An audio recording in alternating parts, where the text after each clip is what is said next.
यह व्याप्तं सर्वमिदं जगत् स्थावर जंगमं तामधेनु शिरसा वंदे भूत भवस्य मातरम। कि भाई जो गोभक्त, गौशाला के ट्रस्टी, कार्यकर्ता, संचालक एक दो जने बैठे हैं, उनसे निवेदन है कि ये नई सरकार बने ने 7 महीने हो गए हैं और इस सरकार के प्रतिनिधियों ने चुनावों से पहले गो सेवा और गो पालन के लिए नए सिरे से आयोग गठन करके गौशालाओं को तथा गोपालकों को सहयोग देने का वचन दिया था। वैसे भी अगर कोई कार्य करना हो तो राजा के सहयोग से ही होता है। राजा इस पृथ्वी पर विष्णु रूप में माना जाता है, वह पालक और रक्षक होता है, इस कारण उसे विष्णु की उपाधि दी गई है। अब उसको 7 महीने हो गए हैं, अभी तक इस सरकार ने, इस राजा ने अथवा राजा के प्रतिनिधियों ने गाय के लिए कुछ भी सहयोग नहीं किया। अतः उन लोगों से जाके मिलना चाहिए और प्रार्थना करनी चाहिए बड़ी जोर जोर से कि भाई आप लोग सरकार में तो आ गए पर अभी तक गायों के लिए कुछ नहीं किया, जबकि आपने वचन दिया था कि हम गायों के लिए गोपालन और गोरक्षण के लिए विशेष प्रावधान सरकार में आते ही करेंगे। यहाँ के पहले वाले विधायक जी भी गौशाला की बात राज्य के मुखिया के सामने ढंग से नहीं रखते थे और इस नए विधायक ने भी अभी तक 7 महीने हो गए हैं, गौशाला से संबंधित कोई बात मुख्यमंत्री के सामने आज तक नहीं रखी। ऐसा झूठ बोलने वाले ढोंगी और दंभी लोगों से कैसे छुटकारा हो? हमारा कोई दुश्मन नहीं है, जैसा वो विधायक था ऐसा ये विधायक है। जैसे उस विधायक ने कोई चोरी नहीं की गौशाला की, गौशाला में आके किसी से झगड़ा नहीं किया, ऐसे ही इसने भी कोई झगड़ा चोरी नहीं की। पर जिस तरह उसने गौशाला का पक्ष सरकार के सामने दृढ़ता के साथ नहीं रखा और अपनी बात वहां ले जाके ढंग से नहीं रखी, अपनी पीड़ा नहीं बताई, सरकार की चापलूसता की, ऐसे ये विधायक भी अपने पद के लिए और प्रतिष्ठा के लिए खूब प्रयास कर रहा है, पर गायों के लिए अथवा इस गौ सेवा संस्था के लिए जिस पर करोड़ों का कर्जा है उसके लिए अभी तक कुछ नहीं किया। इसलिए भैया उस विधायक में और इस विधायक में क्या अंतर रहा? अरे चुनावों के समय जब सड़क बन रही थी तो इस विधायक ने सड़क के लिए कोई सहयोग की राशि लिखवाई थी, वो राशि भी आज तक नहीं दी। वो उस विधायक को पकड़ो, उस विधायक को लेके फिर मुख्यमंत्री के पास जाओ। पहले जाते हो तो फिर कोई सुनने वाला नहीं है, पहले उसको पकड़ो और उनको साथ लेके जाओ कि भाई साथ चलो। हमने तेरे को अधिकतर लोगों ने इसलिए चुना था कि पिछला विधायक गौ सेवा के लिए सहयोग नहीं कर रहा था और गौ सेवा में विघ्न डालने वाले लोगों का समर्थन कर रहा था, इसलिए हमने नए विधायक को चुना। और ये विधायक भी अगर गौ सेवा संस्था को और गौशाला को सहयोग नहीं करता है, केवल अपने स्वार्थ और पद के लिए ही दौड़ता है, तो जनता को वोट देने वाले लोगों को उसे घेरना चाहिए और धिक्कारना चाहिए और उससे ये काम दबाव पूर्वक कराना चाहिए। ऐसे चाहे 5 जाए, 10 जाए या 50 जाए, पर जितने कार्यकर्ता जाए विधायक को साथ लेके जाए, विधायक को साथ लेके जाए। जहां कहीं विधायक हो उससे संपर्क करे और अगर यहां से गए हुए कार्यकर्ता बिना किसी काम किए वापिस आए तो भैया और तो हम कुछ नहीं कर सकते, पर ये तुम्हारी संस्था, ये तुम्हारी गाय, ये तुम्हारी जमीनों, हम हमारे जंगल का रास्ता पकड़ेंगे। यही हमारे पास में एक ही निर्णय है और कोई नहीं। आप लोग ऊपर ऊपर से गो भक्ति बताते हो और आपके वोटों से सरकारें बनती है, सरकार के बहुत समर्थ हाथ होते हैं। ऐसी भयंकर स्थिति में जहां गायों के लिए चारा नहीं है, अन्य व्यवस्था में बहुत दिक्कत आ रही है और सरकार में बाकी है वो रकम भी सरकार नहीं दे रही है, आप सरकार पर दबाव नहीं बना रहे हैं, तो भैया इतना बड़ा कार्य नहीं हो सकता। इसलिए आप लोग जाए सरकार पर विधायक के माध्यम से, दूसरे भी बहुत से विधायक, यहाँ के एमपी, सभी लोगों के माध्यम से सरकार पर दबाव डाले। हमने एक प्रार्थना पत्र मुख्यमंत्री के नाम लिखा है, उस पत्र पर जिले के चारों एमएलए, एमपी तथा दूसरे जिलों के पाली, जोधपुर और बाड़मेर के एमपीओ का भी हस्ताक्षर कराना चाहिए। ये बातें सब लिख दें, जब अभी मीटिंग हो तब इसी के अनुसार आप काम करेंगे तो आपका काम होगा। आप दौड़ के आके वापस भग जाएंगे और सुनेंगे नहीं, खुद कुछ कर नहीं पाएंगे और दूसरों की बात मानेंगे नहीं तो काम होगा नहीं। सभी एमएलएओं का, 3-4 एमपीओं का, जिला प्रमुख का, सबका हस्ताक्षर हमारे प्रार्थना पत्र पर होना चाहिए। उनको, उनके पास जाओ, वो अवश्य उस पर हस्ताक्षर करेंगे, क्योंकि सभी ने इस काम को देखा है, सभी जानते इस कार्य को और सभी की इसमें सहानुभूति है। इसलिए उनसे हस्ताक्षर करा के मुख्यमंत्री के पास जाए तो अवश्य कार्य होगा। दिल्ली में भी 25 तारीख को गोरक्षा सम्मेलन हो रहा है, उसमें जो गोभक्त जा सके उन्हें अवश्य जाना चाहिए। स्वामी राम सुखदास जी के द्वारा अपील की है कि गो हत्या का विरोध करने के लिए संसद के सामने प्रदर्शन और धरना करना चाहिए। ऐसे संत की अपील को आज्ञा मानकर हम लोगों को जहां हो सके, जिस तरह से हो सके, उस आज्ञा का पालन अवश्य करना चाहिए। अब हम संक्षिप्त भगवत कीर्तन करके आज के सत्संग को यहां ही विराम देंगे। श्री कृष्ण गोविंद हरे मुरारी, हे नाथ नारायण वासुदेवा।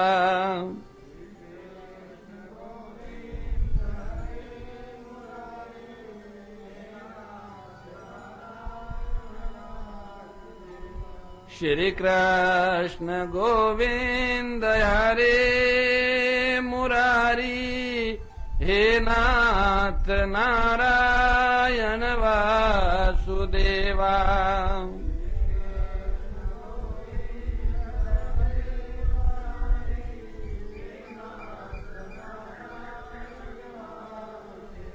श्री कृष्ण गोविंद हरे मुरारी, हे नाथ नारायण वासुदेवा।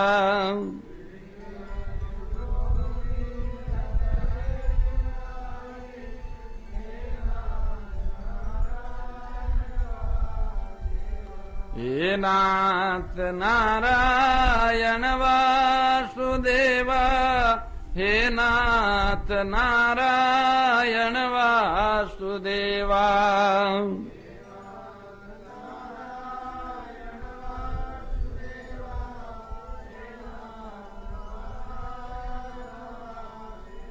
श्री कृष्ण गोविंद हरे मुरारी, हे नाथ नारायण वासुदेवा।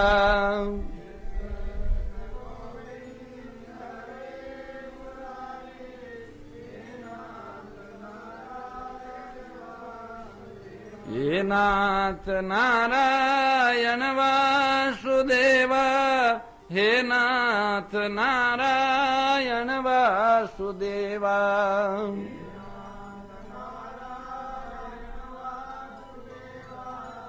अपने स्वार्थ के लिए ही उपयोग करना चाहते हैं, नाम मात्र की उनके प्रति, गो के प्रति या धर्म के प्रति उन लोगों की श्रद्धा ही नहीं है। ऐसे झूठी और ढोंगी लोगों ने तो पृथ्वी पर पाप फैलाया है, दंभियों ने।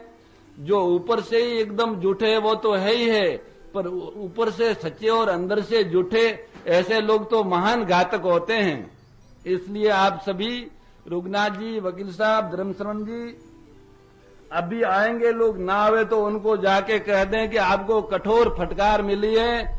आप वास्तव में आप में थोड़ा भी मनुष्यपना हो तो आप हमारे साथ चले, और जब तक ये गौशाला का कार्य न हो संस्था का, तब तक आप वहां बैठेंगे, नहीं तो हम आपको लोगों के बीच में बुरी तरह से अपमानित और तिरस्कृत करेंगे। आप इतने स्वार्थ में डूब गए हो, 7 महीने चुनाव को हो गए हैं, आज तक उस अंधों ने इसको देखा नहीं है, इस व्यवस्था को आके। ऐसे दुष्ट लोग गौशालाओं को तोड़वाने में और विघ्न में तो साथ हो जाते, पर सहयोग में नहीं होते, ऊपर से गोभक्त बने रहते हैं। ये बहुत मूर्खता है। इसके लिए बड़ा दुख हो रहा है हृदय में, इसलिए ऐसे शब्द निकल रहे हैं, दवेश से नहीं निकल रहे। पर ऐसे लोगों को आप कहें, ये तो सुनने को भी तैयार नहीं है, भग जाते। यहाँ आके अभी आया था एक और भग गया, उसको भगवान का नाम सुनना नहीं, सत्संग सुनना नहीं, उनको केवल स्वार्थ में धन चाहिए, पद चाहिए, अफीम खाना, चोरी करनी, तस्करी करनी, ये इनका काम है। सारे सरकारों में, सभी पार्टियों में कोरे लोटेरे घुसे हुए हैं, कोई अच्छे लोग तो है ही नहीं। अच्छे लोग होते तो अच्छे काम को देखते।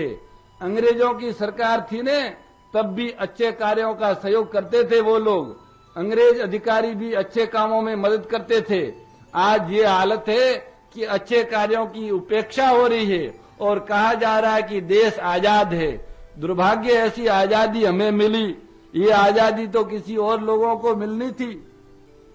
इसलिए भाई मेरे, आप अभी जो कार्यकर्ता आवे उनसे मिले कि आप हमारे साथ चले तो हम जाए, नहीं तो हम स्वामी जी से कह दे कि हमसे कुछ नहीं होगा, और साथ नहीं चलते हो तो अभी का अभी आप कहीं भी हो एमएलए से संपर्क करें। और मंगलवार शाम तक पहुंचने की बात थी, 5 या 7 आदमी एमएलए के साथ अवश्य वहां पहुंचे।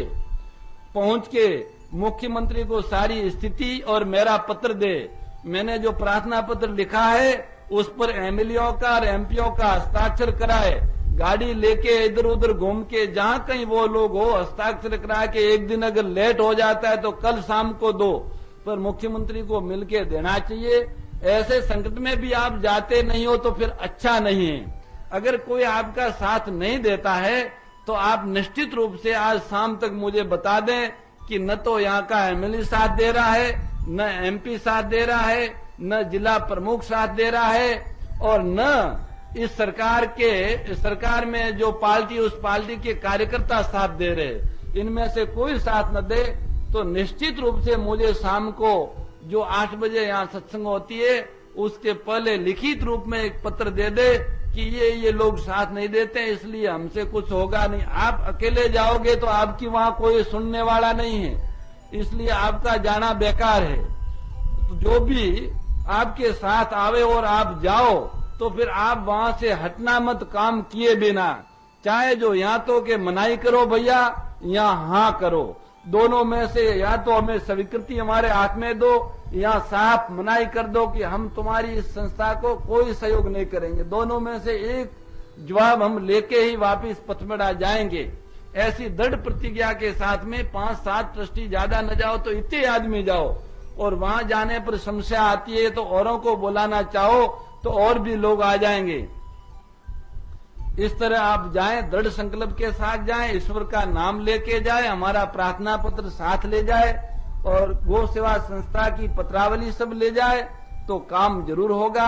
हमारा मन ऐसा कहता है कि काम तो होगा, पर ये जो भिखारी है ये यहाँ पे यश ले रहे हैं और चाहते स्वार्थ, पद और धन, इन भिखारियों का क्या होगा? ये बार बार धोखा देते, कभी उसी पार्टी में जाते, कभी उसी पार्टी में जाके देवता बन के आ जाते हैं, और है सभी चोर। इन चोरों को भैया थोड़े ढंग से अभी बजाने का समय बजाओ कि मूर्खों, गौशाला और गायों का काम तो गोविंद करेगा, होगा ही, पर दुर्बुद्धों, सत्पुरुषों के सामने तुम्हारे किए हुए प्रतिज्ञाओं का क्या होगा?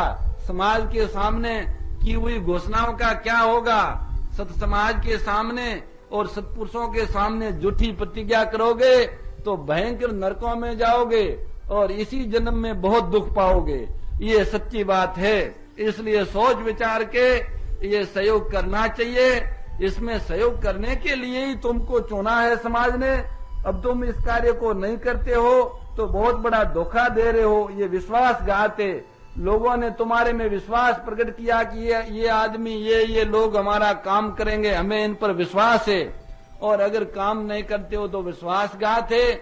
हमारे धर्मशास्त्रों के अनुसार विश्वासघात से बढ़कर कोई पाप नहीं है। इसलिए इन लोगों को महापाप से बचाने हेतु समझा बुझा के अपने साथ ले जाओ और उनसे वो कार्य कराओ, उनको आगे करके मांग करो।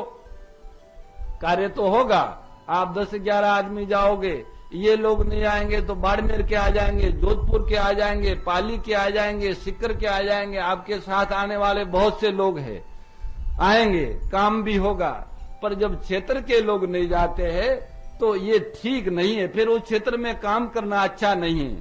कहते थे पहले वाले सरकार के लोग तो गौ सेवा के और धर्म के विरोधी थे, इसलिए क्षेत्र का जो प्रतिनिधि करने वाला व्यक्ति है वो सहयोग नहीं कर पा रहा था।